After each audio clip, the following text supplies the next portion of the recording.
Hi everyone, Jeff Yasteen here. As always, make sure to hit the red button there and subscribe if you haven't already. Follow me on Twitter at Jeff Yasteen or on Facebook, Jeff Yasteen1.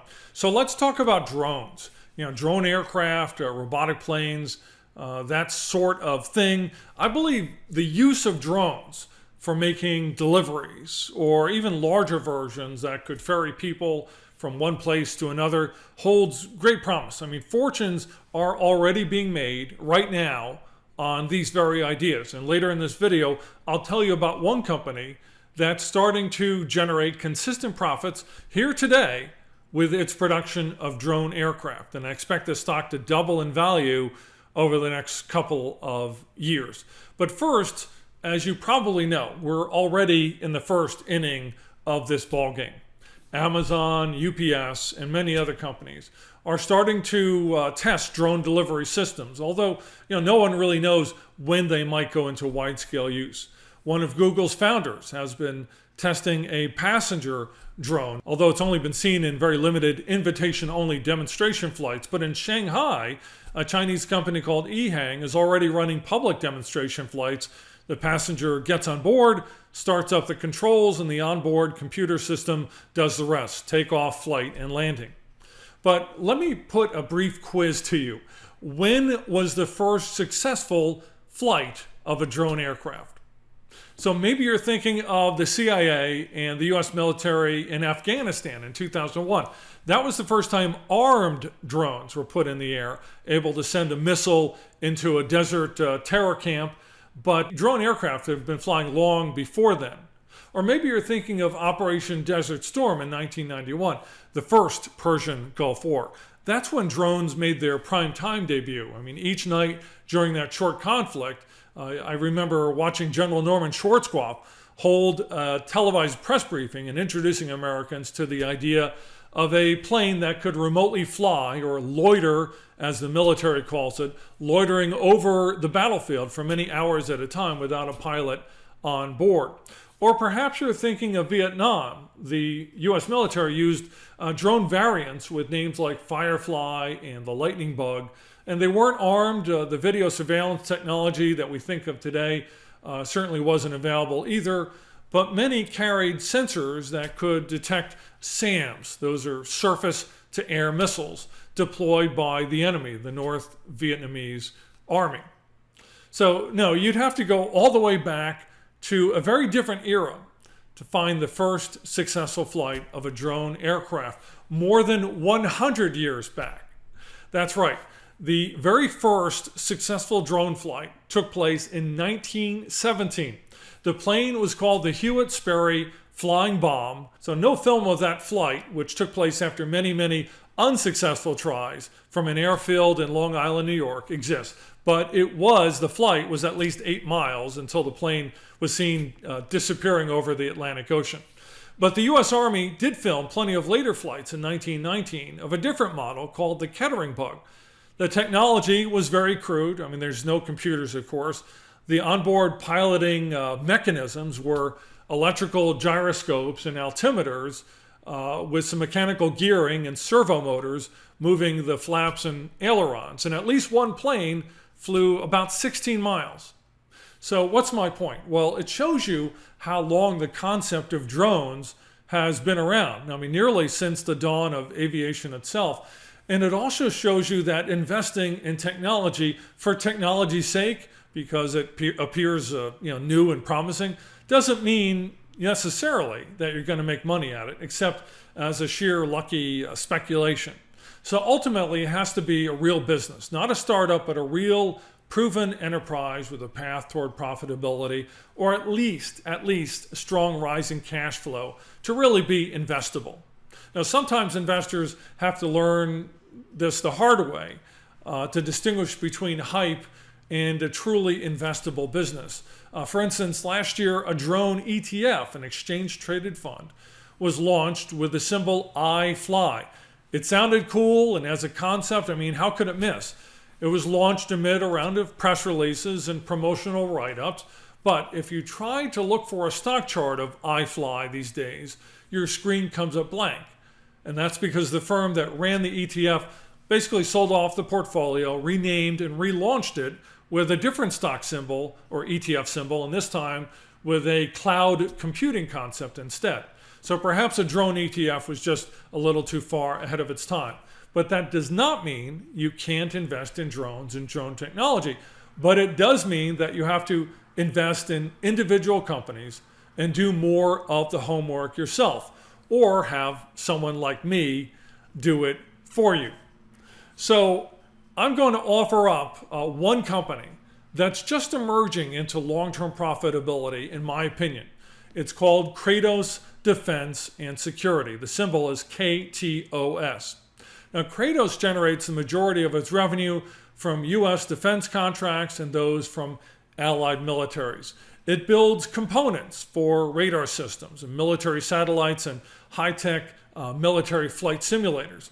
But back in 2011, the company could see that ever larger portions of the U.S. defense budget would be devoted to robotic unmanned systems of all kinds. I mean, aircraft, ground vehicles, and even pilotless ships. So Kratos plunked down $155 million to buy a privately held maker of drone aircraft called Composite Engineering.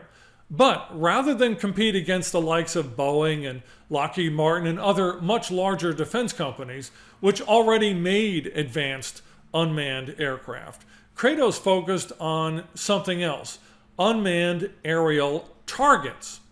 For instance, Air Force pilots need real-time training on a regular basis against simulated air-to-air and ground-to-air missile threats in order to maintain their combat flight readiness. The Navy needs to practice, its crews need to practice against anti-ship missile attacks as well to maintain their combat readiness. So Kratos' jet-powered, 10-foot-long, 2,000-pound bright red target drone stands in nicely. It flies at nearly the speed of sound and can be reused multiple times. That's why the Army, Air Force, and Navy have all awarded contracts worth more than $200 million to Kratos to build more of these target drones. Kratos also has a 10-year supply contract with the UK Defence Ministry, and those are just the customers we know about. The company gets new, undisclosed ones all the time from militaries around the world in order to also procure these kinds of target drones. So last year, Kratos generated more than $160 million in revenue from selling these target drones, and that amounts to nearly 22% of its annual sales, up from 13% of sales just 4 years ago. But Kratos' story doesn't end there. In the course of developing its target drones, Kratos also developed a lot of technical engineering expertise on building these stealthy, remotely flown aircraft. So they started working on a tactical combat drone that could be flown in the same battlefield environments that Air Force, Navy, and Marine pilots fly into all the time. It's called the XQ-58 Valkyrie. These jet-powered drones are cheap. They're about $3 million a piece, and the concept is called Loyal Wingman. For instance, a human pilot could direct multiple drones under his or her command to fly ahead, detect threats from missiles or enemy aircraft. If a wingman drone gets shot down, it's a small loss. On the other hand, the loss of a highly trained human pilot is incalculable, not to mention the destruction of a $600 million jet like the F-22 fighter aircraft. So after 4 years of development and prototype testing with the Air Force, Kratos started production of the Valkyrie earlier this year with 2 units available for purchase by the Air Force, according to what the company has told analysts, as their production line ramps up to deliver 1 to 2 Valkyries a month starting in March of next year. So this is where things really start to pay off, in my opinion, for Kratos Defense and Security. In past years, the company used a great deal of its own internal resources, its internal cash, to develop the Valkyrie drone. And those expenditures are largely the reason why Kratos' cash flow dipped into the red for 3 straight years between 2016 and 2018. Now, with those development costs out of the way, as you can see from the chart, Kratos' cash flow popped back into positive territory. And now we're beginning to see a similar result when looking at Kratos' adjusted earnings per share. So Wall Street analysts expect the company's profits to rise from 41 cents a share this year to 64 cents a share in 2022 and hit $1 a share by 2024, fueled largely by rising sales of target drones, Valkyrie combat drones, as well as the other lines of military components that form the foundation of Kratos' business. So here's where we need to talk about valuations. Just using a simple price earnings metric. You take the company's stock price, divide it by its projected earnings per share, and Kratos Defense and Security, with a PE multiple of 45, is trading at one of its lowest valuations in recent years. I mean, for most of the past 3 years and longer, it's traded at a multiple of as much as 60 times earnings or higher. That's why I expect the stock to double in the next 18 to 24 months. If we take that 60 multiple, which I expect it will once again be valued at by Wall Street, and multiply it by forecast profits of 64 cents a share, we get a stock price of around $38, or roughly double the current price of the stock. Now, it's important to note the risk. I mean, COVID-19, with all the panic selling earlier this year, dragged the stock down 50% before it rebounded. Defense budgets can get cut. Programs can run into development snafus. Costs can escalate higher. The risk of loss is always present when we invest in the stock market. So you want to make sure that the rewards are worth at least double or triple the risk. And considering the projected profits for the company and the rise that I expect in the stock in coming years, Kratos seems like a good bet as drones and pilotless, driverless vehicles of all kinds become an ever larger part of U.S. and allied militaries around the world. If you like what I'm talking about, make sure to subscribe and keep following me on social media. I'm Jeff Yasteen.